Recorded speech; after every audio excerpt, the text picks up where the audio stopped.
So hello everyone, this is Shalini Mishra and welcome to Sambho yes we can. और यहाँ पर जैसा कि आप देख रहे हैं कि राजस्थान स्पेशल यहाँ पर आपकी जो सीरीज़ है वो स्टार्ट की जा रही है। और मैं कोशिश कर रही हूँ कि जो सिलेबस है उसके अकॉर्डिंग और जो उसमें कॉन्सेप्ट दिए गए हैं उसके अकॉर्डिंग जो वीडियोस हैं आपको मिलती रहें। तो बहुत ही इंटरेस्टिंग पार्ट है।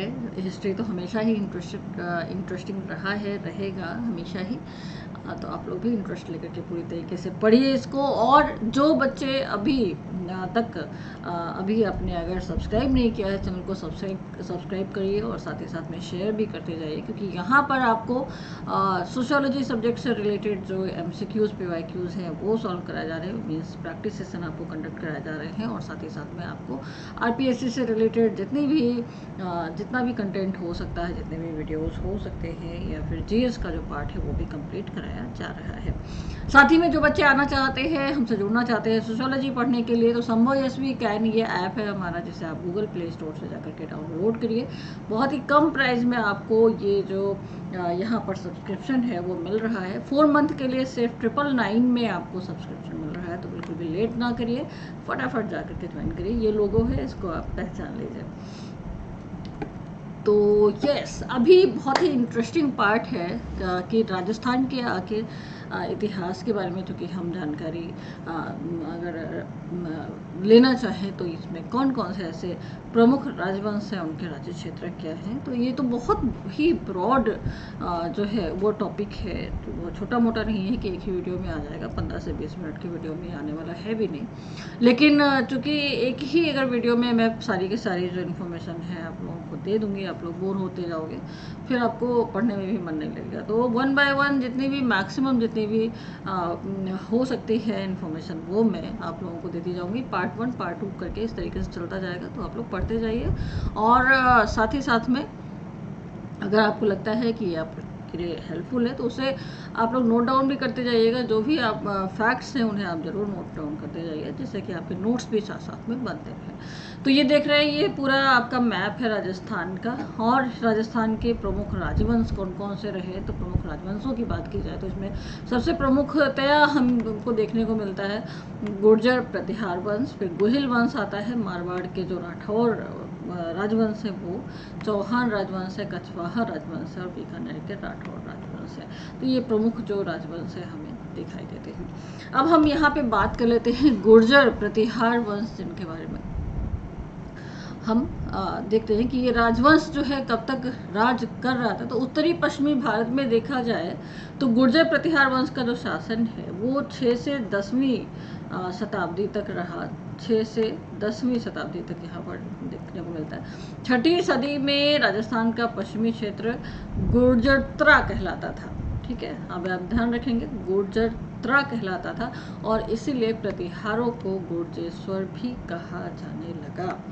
कालांतर में हम देखते हैं अधिकांश शिलालेखों में उन्हें गुर्जर प्रतिहार कहा जाने लगा। प्रारंभ में इनकी शक्ति का जो मुख्य केंद्र था वो मारवाड़ था। उस समय राजपूताना का यह क्षेत्र गुर्जरत्रा या गुर्जर प्रदेश कहलाता था। मंडौर के बाद ही भीनमाल, उज्जैन तथा कन्नौज को इन्होंने अपनी शक्ति का केंद्र बनाया। चीनी यात्री ह्वेनसांग ने अपने वर्णन में 72 देशों में एक कुचेलो, यानी इसे जो उन्होंने अपनी चीनी लैंग्वेज में जो ये गुर्जर बताया था। तो ह्वेनसांग ने गुर्जर राज्य की राजधानी का नाम पीलो बोला, भीनमाल बताया था। ह्वेनसांग को यात्रियों का राजकुमार तथा नीति का पंडित भी कहा जाता है। तो ये ध्यान रखिएगा पॉइंट यहाँ पर। ह्वेनसांग हर्षवर्धन के शासनकाल में भारत आया था। फिर हम देखते हैं ह्वेनसांग ने क्या क्या किया है। ह्वेनसांग जो किसी प्रसिद्ध चीनी यात्री था और इसने जो है यहाँ पर आकर के पूरा अपना जो कहते हैं ना, आप लोगों के लिए कंटेंट देके गया है कि कौन कौन सी चीज़ें हैं, कौन कौन सी चीज़ें रही हैं, तो उसके आधार पर आप लोग देखते हैं। तो ह्वेनसांग ने हर्षवर्धन द्वारा आयोजित कन्नौज और प्रयाग के धर्म सम्मेलनों में भाग लिया था। ओरिजिनली हर्षवर्धन के समय में आए थे ह्वेनसांग। 641 ईस्वी में ह्वेनसांग ने पल्लव वंश के शासक नरसिंह वर्मन के शासनकाल में कांची की यात्रा की थी। ह्वेनसांग ने बताया कि हर्षवर्धन उपज का 1/6 भाग करके रूप में लेता था और ह्वेनसांग ने CU ये इनका ग्रंथ था। सी यू की ग्रंथ की रचना की थी, ये इनका ग्रंथ का नाम था, सी यू की। ठीक है, ध्यान रखिएगा। बाणभट्ट ने अपनी पुस्तक हर्षचरित में गुर्जरों का वर्णन किया है और चालुक्य नरेश पुलकेशिन के ऐहोल अभिलेख में गुर्जर जाति का उल्लेख मिलता है, जिन गुर्जर प्रतिहार की हम बात कर रहे हैं। मोहत नेरसी ने प्रतिहारों की 26 शाखाओं का उल्लेख किया है, नेरसी ने। तो मंडोर के जो गुर्जर प्रतिहार थे उसमें सबसे पहला नाम जो हम देखते हैं हरिश्चंद्र का आता है। रोहिल्दती नाम से प्रसिद्ध हरिश्चंद्र प्रतिहार वंश का संस्थापक, गुर्जर प्रतिहारों का आदि पुरुष कहा जाता है हरिश्चंद्र को। हरिश्चंद्र के 2 पत्नियां थे, एक ब्राह्मणी थी और दूसरी क्षत्राणी थी। क्षत्राणी पत्नी चंद्रा के 4 पुत्र थे, भोगभट्ट, कंदक, रज्जिल और दह। इन चारों भाइयों ने मिलकर मंडोर पर अधिकार करके उसकी सुरक्षा के लिए उसको चारों ओर परकोटा बनवाया। रज्जिल इसी में से एक पुत्र था, तीसरे नंबर का। तो रज्जिल ने 560 ईस्वी में प्रतिहार राजवंश की स्थापना की। उन्होंने मंडोर की स्थापना करके उसे राजधानी बनाया। इन्होंने जोधपुर के राहिसकूप नगर में महामंडलेश्वर महादेव का मंदिर भी बनवाया था। तीसरे पुत्र थे ये भद्रा के। फिर उसके बाद में नाम आता है नागभट्ट। इसी क्रम में देखा जाए, इन्हीं की वंशावली में देखा जाए तो नागभट्ट प्रथम का नाम आता है। तो रज्जिल के पोते थे, तो रज्जिल के पोते नागभट्ट प्रथम ने मेड़ता पे अधिकार कर लिया था। मेड़ता को नागभट्ट ने अपनी राजधानी बनाया। फिर आता है शेलुक। तो शेलुक मंडोर के प्रतिहार वंश के 10वें शासक थे। शेलुक ने वल्लभ मंडल के देवराज भाटी को पराजित किया। शेलुक ने जोधपुर में सिद्धेश्वर मंदिर बनवाया था, महादेव मंदिर। फिर कक्कुक का नाम आता है। बाउक के बाद कक्कुक मंडोर के प्रतिहार वंश का शासक बना। कक्कुक ने 918 ईस्वी में घटियाला का शिलालेख उतारा। जितने भी पॉइंट हैं यहाँ पर मेंशन है, देख लीजिएगा ढंग से। तो ये तो मंडोर के प्रतिहार हो गए, प्रतिहार वंश जो था। फिर उसके बाद हम देखते हैं जालौर, उज्जैन और कन्नौज के प्रतिहार आते हैं। इसी क्रम में हम इनके बारे में भी देख लेते हैं। तो नागभट्ट प्रथम है। जालौर में गुर्जर प्रतिहार वंश के संस्थापक नागभट्ट प्रथम थे। नागभट्ट प्रथम को नागावलोक और इनके दरबार को नागावलोक दरबार भी कहा जाता है। नागभट्ट प्रथम ने भीनमाल को प्रथम राजधानी तथा उज्जैन को दूसरी राजधानी बनवाया। 8वीं सदी के प्रथम चरण में नागभट्ट प्रथम ने उज्जैन में एक नवीन गुर्जर प्रतिहार वंश की राजवंश की स्थापना की थी। नागभट्ट प्रथम को इंद्र के दंभ का नाशक, नारायण की मूर्ति का प्रतीक तथा राम का प्रतिहार कहा जाता है। बहुत ही इंपॉर्टेंट है, ध्यान दीजिएगा। ग्वालियर अभिलेख से जानकारी मिलती है कि मलेच्छ सेना को इन्होंने पराजित किया था। पुलकेशिन द्वितीय के ऐहोल अभिलेख से जानकारी मिलती है कि नागभट्ट प्रथम प्रतिहार साम्राज्य का वास्तविक संस्थापक था। ग्वालियर अभिलेख में नागभट्ट प्रथम को नारायण की उपाधि दी गई थी। तो अगर ये क्वेश्चन आता है कि नारायण की उपाधि किसको दी गई थी प्रतिहार वंश में, तो नारायण की जो उपाधि है वो नागभट्ट प्रथम को दी गई थी। साहित्यिक स्रोतों में नागभट्ट प्रथम को रघुकुल तिलक तथा रघुवंश मुकुटमणि नाम से संबोधित किया गया। कक्कुक व देवराज की हम बात करें तो ये नागभट्ट प्रथम के पश्चात उनका जो भतीजा था कक्कुक, वो शासक बना। फिर इसकी जानकारी ग्वालियर अभिलेख से मिलती है। फिर इसका नंबर, उसके बाद नंबर आता है 783 से 795 तक, जिसमें वत्सराज का नाम आता है। तो रणहस्तिन के नाम से प्रसिद्ध वत्सराज को प्रतिहार वंश राज्यवंश की नींव डालने का जो श्रेय जाता है, शासक कहा जाता है इन्हें। और इन्होंने राजधानी किसको बनाया था, तो जालौर को इन्होंने अपनी राजधानी बनाया था। वत्सराज के शासनकाल में 8वीं 9वीं सदी में व्यापार और वाणिज्य के रूप में विकसित कन्नौज नगर पर अधिकार के लिए 100 वर्षों तक गुर्जर प्रतिहारों, बंगाल के पालों तथा दक्षिण के राष्ट्रकूटों के मध्य त्रिपक्षीय संघर्ष चलता रहा था। कहाँ पर अधिकार करने के लिए, कन्नौज पर अधिकार करने के लिए। तो इसमें अनंत विजय किसको मिली थी, प्रतिहारों को मिली थी। वत्सराज ने कन्नौज के शासक इंद्रायुध को पराजित करके कन्नौज पर अधिकार कर लिया। बंगाल के पाल वंश राजा धर्मपाल को पराजित इन्होंने किया था। वत्सराज को दक्षिण के राष्ट्रकूट शासक ध्रुव प्रथम ने पराजित किया। वत्सराज के समय उद्योतन सूरी द्वारा कुवलय माला तथा 783 ईस्वी में जिनसेन सूरी द्वारा हरवंश पुराण ग्रंथ की रचना की गई थी। तो ये भी आप ध्यान देने योग्य है, देख लीजिएगा। फिर उसके बाद में जो सबसे इम्पॉर्टेंट पार्ट है, इसी क्रम में हम लोग चलेंगे, इसी क्रम में आप लोग भी ध्यान रखिएगा। फिर उसके बाद हम देखते हैं मेवाड़ का जो इतिहास है वो क्या रहा है। तो मेवाड़ के जो प्राचीन नाम है मेदपाट है, प्रागवाट है और सिवी जनपद है। तो ये 3 नाम हैं जो कि लिए जाते हैं मेवाड़ के इतिहास में, मेवाड़ के नाम लिए जाते हैं। फिर हम देखते हैं इसी में आता है गुहिल वंश, जो कि उस समय था 566 ईस्वी में। स्थापना गुहिल ने 566 ईस्वी में की थी। गुहिल वंश की 24 शाखाएं थी। इसमें मेवाड़ के गुहिल सबसे प्रमुख थे। मेवाड़ के गुहिल जो है वो सूर्यवंशी हुआ करते थे। तो 24 शाखाएं टोटल थी गुहिल वंश। तो बप्पा रावल आते हैं जो कि 734 ईस्वी में इनका नाम लिया जाता है। ये हरित ऋषि का अनुयायी था और राजस्थानी इनकी जो राजधानी कहा जाएगा नागदा उदयपुर रही। सास बहू का मंदिर नागदा में एक लिंग मंदिर शिव जी का निर्माण इन्होंने करवाया था बप्पा रावल ने। मेवाड़ के राजा खुद को एक लिंग जी आराध्य देव का दीवान मानते थे। बप्पा रावल मुस्लिम सेना को हराते हुए गजनी तक चले गए थे। इसने गजनी के शासक सलीम को हटा दिया और अपने भांजे को वहाँ का शासक बना दिया। तो रावलपिंडी शहर का नाम बप्पा रावल के नाम पर ही पड़ा था। जो रावलपिंडी शहर का नाम है वो बप्पा रावल के नाम पर ही पड़ा था और ये गुहिल वंश से संबंधित है, ध्यान रखिएगा। मेवाड़ में सोने के सिक्के चलाने का काम इन्होंने किया था बप्पा रावल ने। एंड सोने के सिक्के का भाव जो था वो 115 ग्राम था। बप्पा रावल का वास्तविक नाम कालभोज था और सीवी वैद्य ने, जो हमारे लेखक हैं इतिहास से रिलेटेड, तो उन्होंने बप्पा रावल को का और राजस्थान का चार्ल्स मेटकाफ कहा। चार्ल्स मेटकाफ आप लोग जानते होंगे, सोशियोलॉजी के जो स्टूडेंट हैं जिन्होंने स्टेटमेंट दिया है कि छोटे छोटे गणतंत्र हैं गांव। तो बप्पा रावल को सीवी वैद्य ने क्या कहा, चार्ल्स मेटकाफ। और उपाधियां कौन कौन सी इन्हें मिली, तो हिंदू सूरज के नाम से इन्हें जाना जाता है बप्पा रावल को, राजगुरु के नाम से और चकवे के नाम से जाना जाता है।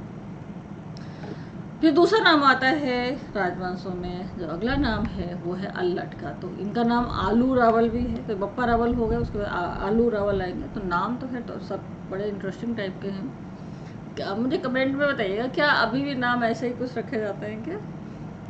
अभी नहीं रखे जाते होंगे, हम श्योर। तो इनकी राजधानी, जो दूसरी राजधानी थी, आहड़ उदयपुर में थी। आहड़ में 12 मंदिर, जो विष्णु जी का मंदिर है ना, इन्होंने ही बनवाया था अल्लट ने। और मेवाड़ में नौकरशाही प्रशासनिक जो व्यवस्था थी वो इन्होंने स्थापित की थी। हूड़ राजा की कुंवारी हरिया देवी से इन्होंने शादी की थी। और मेवाड़ वंश को हिंदुआ सूरज कहा जाता है। तो यहाँ पर देखेंगे, उसके बाद नंबर आता है 1213-1250 के बीच की अगर बात की जाए तो जैत्र सिंह है। भूताला का युद्ध हुआ था इनके समय में 1227 में, 1227 में। और जैत्र सिंह और इल्तुतमिश के बीच में ये युद्ध हुआ था दिल्ली में। जैत्र सिंह को इसमें विजय मिली थी। और इनसे कहाँ से जानकारी मिली है इनके बारे में, तो ये भी ध्यान रखिएगा। जैत्र सिंह के बारे में जो जानकारी मिली है, जय सिंह सूरी ने एक अपनी ग्रंथ लिखा था, हम्मीर मदमर्दन, ठीक है। तो इससे जानकारी मिलती है जैत्र सिंह के बारे में। इल्तुतमिश की जो भागती सेना ने नागदा को लूट लिया था। इल्तुतमिश हार गया था लेकिन तब भी नागदा को लूट लिया था। उसके बाद जैत्र सिंह ने चित्तौड़ को नई राजधानी बनाई। जैत्र सिंह का शासनकाल मध्यकालीन मेवाड़ का स्वर्ण काल कहा जाता है। जैसे हम देखते हैं ना कि यहाँ पे गुप्त जो काल रहा है उसको स्वर्ण काल कहा जाता है, तो उसी तरीके से जैत्र सिंह का जो शासनकाल है वो मध्यकालीन मेवाड़ का स्वर्ण काल कहा जाता है। फिर उसके बाद में नंबर आता है रतन सिंह का, जिनका जो टाइम पीरियड है वो रहा है 13 से 2 से 13 से 3 के बीच में। और छोटा भाई इनका कौन था, कुंभकर्ण, नेपाल चला गया था। राणा शाखा का इन्होंने जो शासन है वो स्थापित किया। और इन्हीं के समय में, रतन सिंह के समय में ही अलाउद्दीन खिलजी का चित्तौड़ पर आक्रमण हुआ 1303 में। कारण क्या था, तो एक तो कारण, अगर आक्रमण करने का कारण देखा जाए तो साम्राज्य नीति थी। जाहिर सी बात है कि अलाउद्दीन खिलजी अपना जो है साम्राज्य फैलाना चाहता था और सबको अपने अंडर में करना चाहता था। चित्तौड़ का व्यावहारिक और सामरिक महत्व बहुत ज़्यादा था और प्रतिष्ठा का भी विषय था अलाउद्दीन खिलजी के लिए। तो बहुत सारे कारण थे, आर्थिक भी, सामाजिक भी, राजनीतिक भी। और देखा जाए कि मतलब ना कहीं ना कहीं प्रेम के वशीभूत होकर के, या पद्मिनी को पाने की जो लालसा थी, पद्मावत तो देखी होगी आप लोगों ने सभी ने, तो पद्मिनी को पाने की लालसा भी थी। तो साम्राज्य नीति, चित्तौड़ का व्यापारिक तथा सामरिक महत्व, अलाउद्दीन खिलजी के लिए प्रतिष्ठा का प्रश्न होना, और चित्तौड़ का बढ़ता हुआ प्रभाव, क्योंकि यहाँ के शासक होते बहुत बड़े, मतलब एकदम से जैसे कहते हैं ना, एकदम अपनी चमक दमक उनकी अलग ही थी, तो उससे कहीं न कहीं इन लोगों को खतरा सा महसूस होता होगा। अब रानी पद्मिनी जो इतनी फेमस रही हैं वो कौन थी? उनके पिता गंधर्व सेन थे और माता चंपावती थी। राघव चेतन नामक ब्राह्मण ने अलाउद्दीन को पद्मिनी की सुंदरता के बारे में बताया था। तो बहुत बड़े बेकार आदमी थे, क्यों इतना वर्णन करना भाई, इतना वर्णन कर दिया, बताओ युद्ध करवा दिया। तो 1303 में चित्तौड़ का साका हुआ। रानी पद्मिनी ने 1600 महिलाओं के साथ आक्रमण हुआ, ठीक है, ये आक्रमण हुआ, चित्तौड़ पे आक्रमण हुआ 1303 में, और रानी पद्मिनी ने 1600 महिलाओं के साथ में जौहर कर लिया। ओह गॉड, अच्छा मैंने ये देखी नहीं है, लेकिन 1600 महिलाएं मतलब कितनी ज़्यादा रही होंगी, इमेजिन करिए कितने लोगों ने जौहर किया।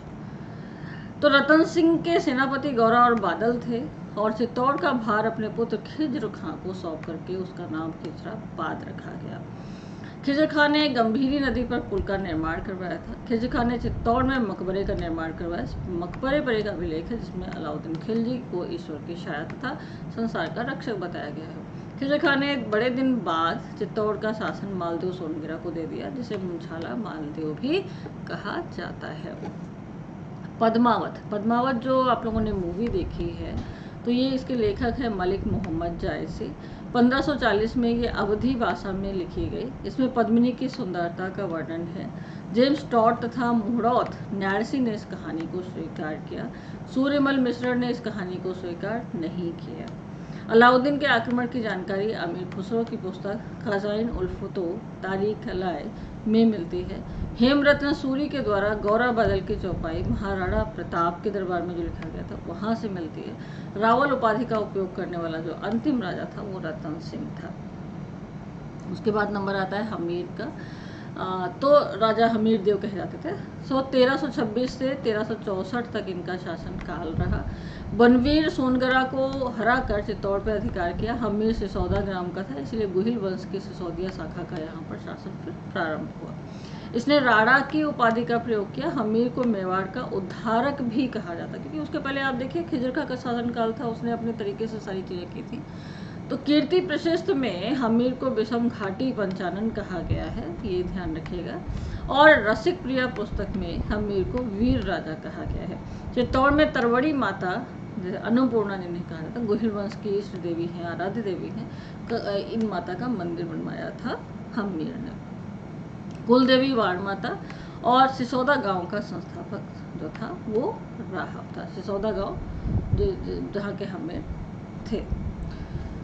फिर उसके बाद में आता है राणा लाखा का नाम, जो कि 1382 से 1421 तक इनका शासनकाल रहा। वास्तविक नाम इनका लक्ष्य सिंह था, और जावर उदयपुर में चांदी की खान इन्हीं के समय में प्राप्त हुई। इनके समय एक बंजारे ने पिछोला झील का निर्माण भी करवाया गया, और कुंभा हाड़ा नकली बूंदी की रक्षा करते हुए मारे गए। राणा लाखा के पुत्र चूंडा को मेवाड़ का भीष्म कहा जाता है। मेवाड़ का भीष्म चूंडा को कहा जाता है। फिर मोकल आते हैं 1421 से 1433। पिता इनके लाखा और माता हंसाबाई। संरक्षक चूंडा के संरक्षण में मोकल जो है वो पले बड़े। तो मेवाड़ के 16 प्रथम श्रेणी में से 4 चूंडा को दे दिए गए, जिनमें सलूनगढ़ भी शामिल था।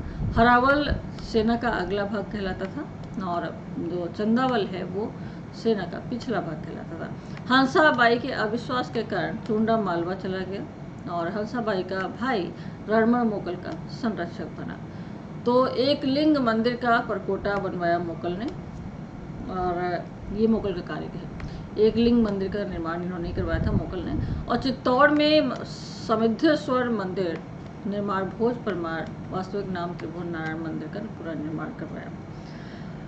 1433 में गुजरात के अहमद शाह ने चित्तौड़ पर आक्रमण किया। झीलवाड़ा नामक स्थान पर चाचा मीरा और महपाम भवान ने मोकल की हत्या कर दी। तो मोकल इस तरीके से मारा गया। फिर आता है नाम कुंभा का। तो 1433 से 1468 तक इनका कार्यकाल रहा। पिता मोकल, मोगल का बेटा, मोगल का पुत्र कुंभा, और माता का नाम सौभाग्यवती परमा। संरक्षक रड़मल ही रहे, रड़मल के संरक्षण में ही मोकल भी रहे थे। तो कुंभा ने रड़मल की सहायता से पिता की हत्या का बदला लिया। मेवाड़ दरबार से रड़मल का जो प्रभाव था, में रड़मल का प्रभाव बढ़ गया था। जाहिर सी बात है, पिता का भी संरक्षक, पुत्र का भी संरक्षक, तो प्रभाव तो होना ही था। तो उसने सिसोदिया के नेता राघव देव की हत्या करवा दी। हंसाबाई ने चूड़ा को मालवा से वापस बुलाया। भारमली की सहायता से रड़मल को मार दिया, अपने भाई को भी मरवा दिया। तो रड़मल का बेटा जोधा मेवाड़ से भागकर बीकानेर के पास काहुनी गांव में शरण ली जाकर के चूंडा मंडोर पर अधिकार कर लेता था। आमल और बामल की जो संधि है जोधा और कुंभा के बीच में जो हुई, वो 1453 में हुई। जोधा को मारवाड़ दे दिया गया और सोजत को जो है मेवाड़ और मारवाड़ की सीमा बनाया गया। सारंगपुर का युद्ध 1437 में और कुंभा और महमूद खिलजी मालवा के मध्य। कारण क्या था? महमूद खिलजी ने मोगल के हथियारों को शरण दी थी, इसलिए कुंभा और महमूद खिलजी के बीच में युद्ध हुआ था। विजय किसकी हुई? तो कुंभा की हुई, और जीत की याद में चित्तौड़ में विजय स्तंभ का निर्माण करवाया कुंभा ने। चंपारण की संधि जो है यहाँ पर हुई थी 1456 में महमूद खिलजी मालवा और कुतुबुद्दीन शाह गुजरात के बीच में। संधि का उद्देश्य क्या था? कुंभा को हराना था। और इसी समय हुआ था बदनौर का युद्ध, जो कि 1457 में हुआ था, 1457। कुंभा ने मालवा और गुजरात की संयुक्त सेना को हराया, और कुंभा ने मुजाहिद खां के विपक्ष शमशका की सहायता भी की। कुंभा की जो, इन्हें राणा कुंभा कहा जाता है, ध्यान रखिएगा। तो कुंभा की जो सांस्कृतिक उपलब्धियां थी वो कौन कौन सी थी? तो हम देखते हैं स्थापत्य कला में अगर देखा जाए तो कुंभा को राजस्थान की स्थापत्य कला का जनक कहा जाता है। विजय स्तंभ का इन्होंने निर्माण करवाया था सारंगपुर के युद्ध की जीत में। अन्य नाम इसके हैं कीर्ति स्तंभ, विष्णु ध्वज, गणक ध्वज, मूर्तियों का अजायब घर, भारतीय मूर्तिकला का विश्व केंद्र। 9 मंजिला है विजय स्तंभ, और लंबाई इसकी 122 फुट, चौड़ाई इसकी 30 फुट है। 8वीं मंजिल पर कोई मूर्ति नहीं है। 30वीं मंजिल पर 9 बार अरबी भाषा में अल्लाह लिखा हुआ है विजय स्तंभ में। वास्तुकार इसके हैं जैता, पूजा, फोमा और नापा। 9वीं मंजिल पर बिजली गिरने पर महाराणा स्वरूप सिंह ने इसका पुनर्निर्माण करवाया था। कीर्ति स्तंभ प्रशस्त के लेखक अत्रि तथा महेश थे। राजस्थान की पहली इमारत जिस पर डाक टिकट भी जारी किया गया 15 अगस्त 1949 में। तो विजय स्तंभ जो है, जो कि सारंगपुर की युद्ध की जीत में बनवाया गया था, उसकी याद में, तो उस पर डाक टिकट भी जारी करवाया गया। और कब जारी किया गया था? तो ये 15 अगस्त 1949 को जारी। प्रतीक चिन्ह क्या है? राजस्थान पुलिस राज्य प्रतीक चिन्ह के रूप में है। आप ये देखिएगा विजय स्तंभ जो है ना, तो ये राजस्थान पुलिस का प्रतीक चिन्ह है, सिंबल के रूप में वो जो स्तंभ है वो देखा जा सकता है। RBSC जो राजस्थान माध्यमिक शिक्षा बोर्ड का प्रतीक चिन्ह है। अभिनव भारत वीर सावरकर द्वारा नासिक में गठित क्रांतिकारी संगठन का प्रतीक चिन्ह है। जेम्स टॉड ने विजय स्तंभ की तुलना कुतुब मीनार से की थी। कुतुब मीनार से किसने तुलना की थी? जेम्स टॉड ने। जेम्स टॉड ने विजय स्तंभ की तुलना कुतुब मीनार से की। फर्गुसन ने इसकी तुलना रोम के टार्जन टावर से की थी। कवि राजा श्यामदास की पुस्तक वीर विनोद के अनुसार कुंभा ने मेवाड़ के 84 में से 32 किलो का निर्माण करवाया, जिसमें हम देखते हैं कुंभलगढ़ दुर्ग है जो कि राजसमंद में है। वास्तुकार मंडन थे इसके। कुंभलगढ़ प्रशस्त के लेखक महेश थे। इस प्रशस्त में कुंभा को धर्म एवं पवित्रता का अवतार कहा गया है। दूसरा जो दुर्ग बनवाया गया इनके द्वारा अचलगढ़ दुर्ग बनवाया गया, जो कि सिरोही में स्थित है, और 1452 में पुनर्निर्माण कुंभा के द्वारा इसका कराया गया था। बसंती दुर्ग है सिरोही में स्थित। मचान किला है सिरोही में स्थित है। मेर जनजाति पर नियंत्रण के लिए जो है बनवाया गया था दोनों किला, बसंती दुर्ग और मचान किला। भूमट दुर्ग जो कि उदयपुर में है, ये भील जनजाति पर नियंत्रण के लिए बनाया गया था। मंदिर कौन कौन से बनाए गए हैं तो ये भी देख लीजिए। कुंभ श्याम मंदिर 3 जगह बनवाए गए। विष्णु भगवान के मंदिर है, एक तो चित्तौड़गढ़ में बनाया गया, दूसरा कुंभलगढ़ में बनाया गया और तीसरा अचलगढ़ में बनाया गया। श्रृंगार चामरी मंदिर चित्तौड़गढ़ में बनाया गया। ये शांतिनाथ जैन मंदिर है जो बेलपा भंडारी ने बनवाया। ध्यान रखिएगा, जो भी अलग पॉइंट होगा उसको आप लोग और खास करके विशेषता पढ़िएगा। फिर आप देखिए रणकपुर जैन मंदिर जो है पाली में बनवाया गया। 1439 में जैन व्यापारी धरक शाह द्वारा ये निर्मित किया गया था। इसमें सबसे प्रमुख चौमुखा जैन मंदिर है, ये सबसे प्रमुख जो देखने लायक चीज़ है। इस मंदिर में 1444 स्तंभ है। इस मंदिर को स्तंभों का अजायब घर कहा जाता है। रणकपुर जैन मंदिर को मंदिरों का अजायब घर कहा जाता है, स्तंभों का अजायब घर कहा जाता है। इस मंदिर का वास्तुकार देपाक था। उसके बाद में आता है जैन कीर्ति स्तंभ, 7 मंजिला है। 12वीं शताब्दी में जीजा साहब बघेरवाल ने बनवाया था इसे। ये भगवान आदिनाथ को समर्पित है। इसे आदिनाथ स्तंभ भी कहा जाता है। राजस्थान में ही जैन कीर्ति स्तंभ स्थित है। फिर हम देखते हैं साहित्य। कुंभा के संगीत में जो है काफ़ी रुचि थी, संगीत में निपुण था, वो वीणा वगैरह बजाया करता था। कुंभा के संगीत गुरु सारंग व्यास थे। पुस्तकें कौन कौन सी लिखी गई या उनके समय में, तो हम देखते हैं सुधा प्रबंध, कामराज रतिसर, 7 भाग थे जिसमें संगीत सुधा, संगीत मीमांसा, संगीत राज, इसके 5 भाग थे। और ये सारी जो पुस्तकें हैं वो लिखी गई हैं। तो आज का सेशन हम लोग यहीं तक रखेंगे और इसके आगे भी बहुत सारी जानकारी है, सिर्फ इतनी ही नहीं है, क्योंकि हिस्ट्री की बात है तो जाहिर सी बात है कि हमें जितनी भी चीज़ें हैं, जितने भी फैक्ट्स हैं वो अच्छी तरीके से पता होने चाहिए, क्योंकि क्वेश्चन कहीं से भी आ सकता है, इसमें कोई दो राय नहीं। इसलिए अभी टाइम है, अभी आप लोग थोड़ा सा इन सही फैक्ट्स पे ध्यान देते हुए चलेंगे, एक दूसरे से कनेक्ट करते हुए चलेंगे। हिस्ट्री में तो यही इम्पोर्टेंट है कि आप लोग ध्यान रखिए कि उस क्रमशः चीज़ें चलें, जिससे कि आप लोगों को पढ़ने भी मज़ा आएगा, एक दूसरे से कनेक्ट करते जाएंगे। और साथ ही साथ में अगर आप लोग पढ़ रहे हैं, सीरियसली पढ़ रहे हैं, तो साथ ही साथ में नोटबुक भी ज़रूर रखिए अपने साथ में, जिससे कि आप पॉइंट भी नोट करते जाइए। इस तरीके से आपके अपने खुद के भी नोट्स बनते जाएंगे और आपके लिए वो एग्ज़ाम टाइम पर हेल्पफुल रहेंगे। तो आज का सेशन यहीं तक है। आई होप आप लोगों के लिए हेल्पफुल रहेगा। Thank you everyone, take care.